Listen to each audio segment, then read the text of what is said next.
Okay jamani, tunampigia mtu ambaye alitumia package za Afyazone. Kwa hiyo karibu hapa tumsikilize tuko pamoja. Halo, Dr. Kujetu.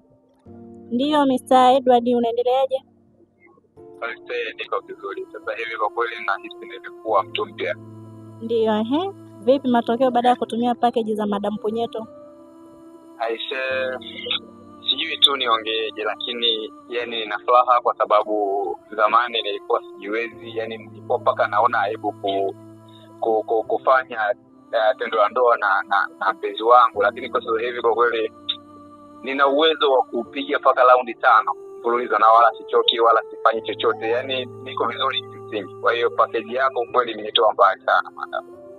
Na ile hali uliyosema kwamba unawahi kufika kileleni na maumbile yamekuwa madogo, yani sipati ile hali tena, waza sipati, alafu tena nikiangalia maumbile yangu jinsi yanaposimama ni tofauti kabisa na zamani, sababu zamani ilikuwa mpaka nifikirie ndo niweze kuingiza, lakini kwa sasa hivi kimsingi inasimama vizuri, alafu nina uwezo kwenda dakika 20-30 wala sijamwaga kabisa kama zamani, sababu zamani kwa ninaenda raundi ya kwanza tu yani dakika 2 tayari na sina hapo kabisa. Kwa sasa hivi uhakika wa show upo? Kwa kweli ndugu yangu, niseme tu kwamba nashukuru sana kwa kweli, Mungu aliyenikutanisha na wewe amenitoa. Sawa, sasa unawaambiaje watu ambao hawaamini kwamba hizi bidhaa zinaweza zikawasaidia au hii huduma yangu ya afya inaweza ikawasaidia, unawaambiaje?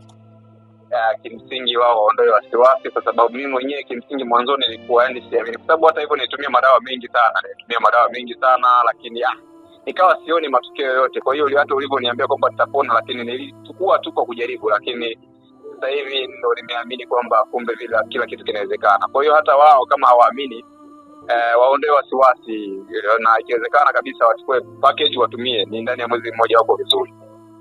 Okay, sawa, nashukuru sana kwa feedback yako na Mwenyezi Mungu akubariki sana. Karibu Afyazone brand. Asante sana madam. Kwa kweli uendelee kuwa na moyo huo na uendelee kuwasaidia watu. Kimsingi umenitoa mbali na nitakuja ofisini kwako kutembelea hapo, nafikiri ndani ya wiki ijayo. Amina sana, karibu sana na unakaribishwa. Asante sana madam, asante sana. Naam.